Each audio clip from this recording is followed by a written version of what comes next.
Voici la chaîne qui décortique les réalités de la tariqa Tidjani. Notre point de relais avec le bien guidé Al-Imamul Mahdil Muntazar. Médina Cheikh, Médina Cheikh, Médina Cheikh TV, chaîne de lumière. Médina Cheikh, Médina Cheikh, Médina Cheikh TV, chaîne de lumière.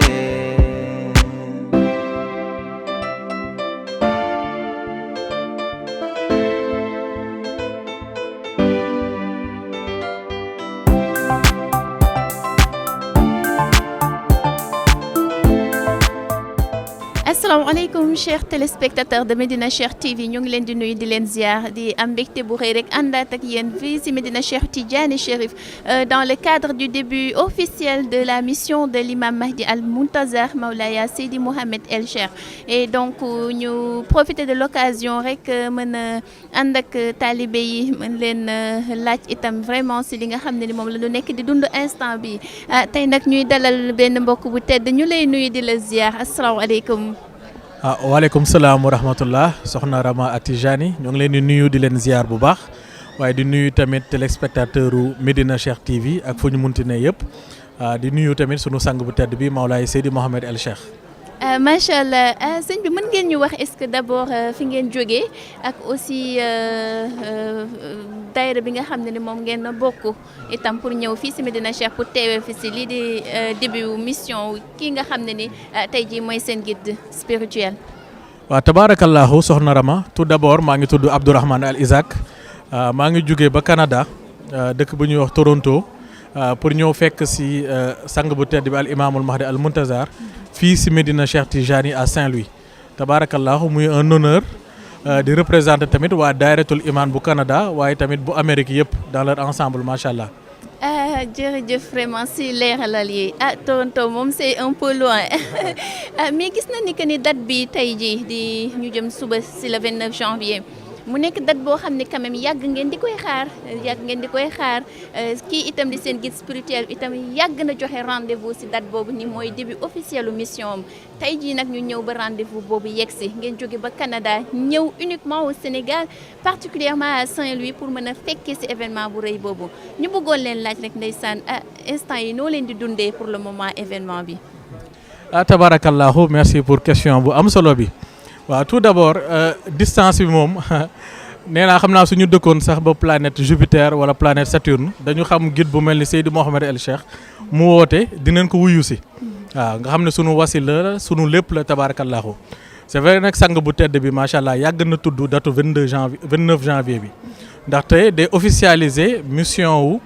imaamul Mahdi al Muntazar alayhi salaam nga xam ne jamono ji àdduna bi lënt na lëndëm de macha allah da ñëpp ñoo ngi xaar un sauveur pour ku leen dimbali moo tax daal ñoo ngi koy dundee dundu mbégte waaw dundu mbégte waaye enthousiasme ñu yëg na tamit ku bëgg leer di nga leer ku bañ leer di nga leer ku fay lamp yi sax di nga leer kon nag sant yàlla bu baax macha allah. macha allah mais avant ñuy dugg toujours ci mission bi donc yéen a ñuy wax que ni Toronto ngeen jógee te am ngeen daayira foofu itam te sunu juumul itamit ngeen di xalif ci daayira boobu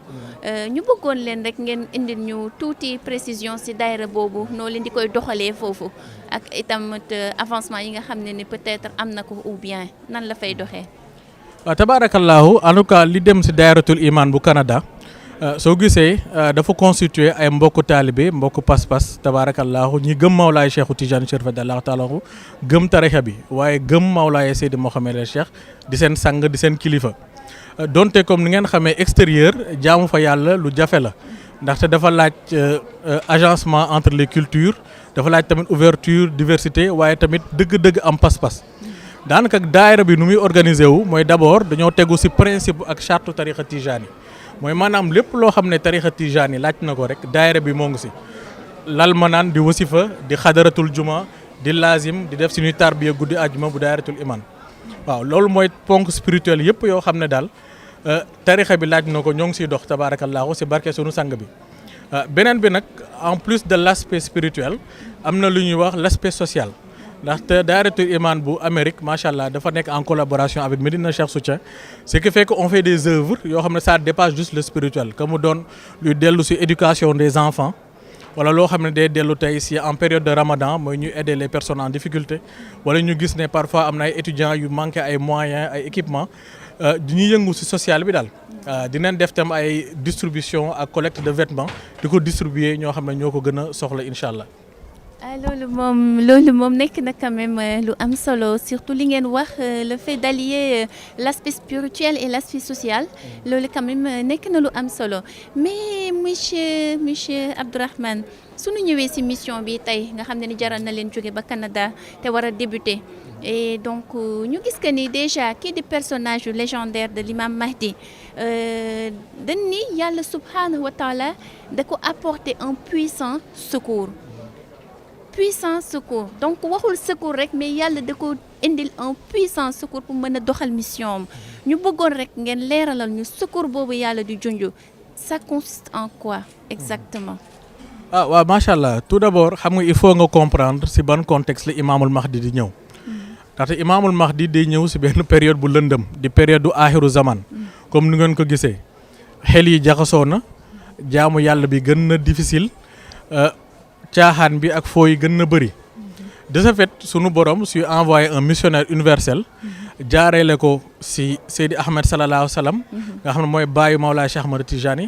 Ahmad Tijani dafa am ngand boo xam ne da ko préparé ndaxte moom c'est le pôle secoureur tabarakallahu de ki mu préparé nag mooy imaamul Mahdi al Muntazar alayhi salam loolu moo tax su koy préparé indi ko da koy préparé si fànn yëpp baatu nag pouvoir spirituel boobu doon na lu logique pouvoir spirituel boobu suñ ko doon tënk tey di nii dee wax ne day dellu si baatu kun fa yakun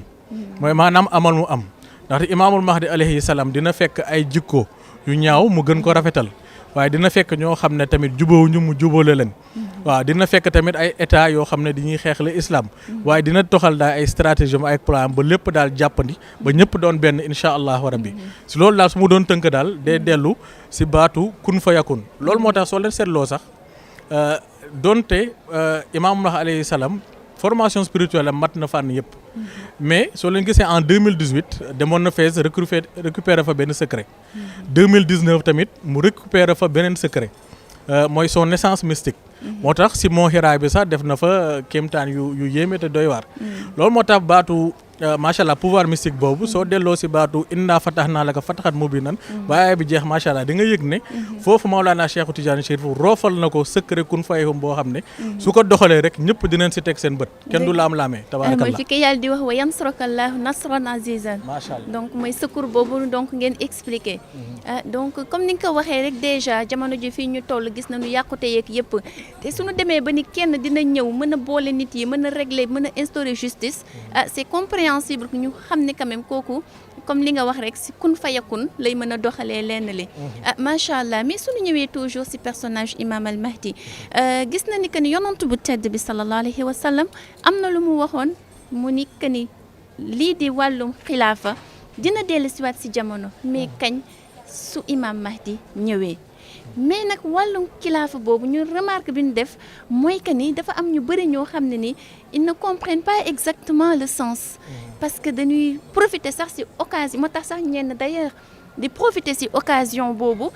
di tuddee seen bopp ay état islamique parce que xam na ni que ni kii di imam al Mahdi bu ñëwee état bi muy tëral la majeure partie des musulmans ñoom dañuy wax que ni état boobu état islamique lañ koy woowee donc ñu bëggoon rek ngeen indi leen ñu ay leeralal maanaam si état boobu noonu si wàllum xilaafa boobu yonantu bi sallallahu alayhi wa sallam doon junju ban type de xilaafa la exactement. waaw macha allah soxna Rama vraiment très intéressante question waaw xam nga loolu déjà il faut savoir que jamono ji dañoo nekk si jamono du crise d'interprétation des textes sacrés comme ni ko sang bi jàngal wàllum xilaafa boobu déjà du dellu rek si xilaafa aada. wala day du dellu loo xam ne da ngay ñëw fii ñu ne kii mooy héritier wu kii moom mooy xilaafa bi ndaxte xilaafa shahada mun na am waaye xilaafa xaqiqa day am comme nu jamono yonent bi salaa salaam bi mu génnee àdduna ba dénk xilaafa yi ku su mel Seydina Aboubacar Alioune Ousmane Omar et cetera axiru zaman tamit dina yónnee tey sëtam nga xam ne tey mooy imaamul Mahdi al Muntazar nga xam ne xilaafa bu mu koy jox day jox xilaafa universel mooy maanaam tey imaamul mahdi al muntazar mooy doon amirul muminin mooy maanaam moom mooy digal ñuy topp moom mooy tere ñuy bàyyi. si biir xilaafa googu nag si côté xaqiqa dina fal tamit ay xilaafam un peu partout dans le monde que mu doon tey au Sénégal que mu doon aux États-Unis que mu doon en Arabie Saoudite en Chine Inde et cetera léegi ça va être un xilaafa international mooy maanaam ku nekk dina la fa samp am fa ay xilaafam am fa ay gouverneur am ñuy doxee di dund xaqiqa islam waaye di dund itam xaqiqa tariqa tijani waaw di doxal nag zahir waaye di doxal baatin tamit tabarakallah mu doon xilaafa boobu daal xilaafa yàlla daal lay doll si la voie autorisée macha allah ñu leen sax monsieur Abdourahmane parce que bon yaa ngi wax des xalifa un peu partout à travers le monde te ñun suñu xoolee rek déjà ñenn ñi nga xam ne jot nañ leen fi raconter déjà comme vous yéen déjà yéen a ngi nekk fële nu mu tudd Canada comme xalifa te y a d'autres aussi ñi ñu ngi France est-ce que mën nañ wax donc loolu moo nekk commencé di taxaw. waaw macha allah mën na wax ne loolu waaw feeñuwaay la si wàllum xilaafa bi effectivement parce que dina samp ay piliers fu ne waaw bés moom bu nangoo doxal rek ba taal lu mu war a taal rek macha allah ñëpp dinañ ko gis ba tegal leen ci seen bët tabarakallahu donc ça va évoluer le même principe. Machallah vraiment on ne va pas vous retenir trop longtemps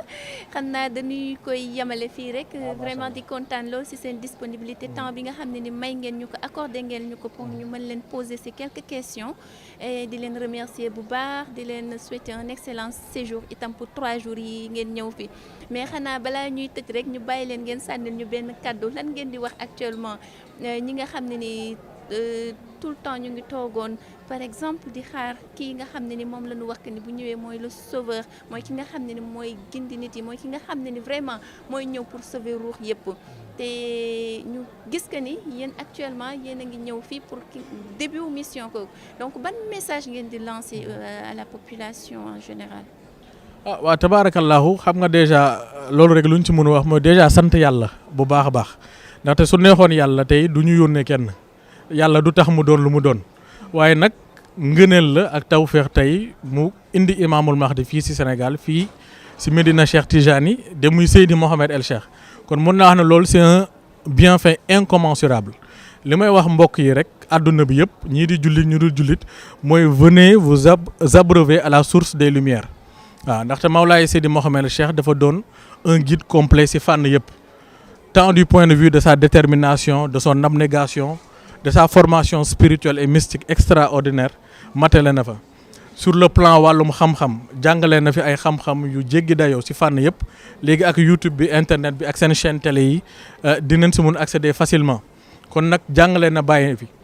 beneen bi tamit mooy en terme de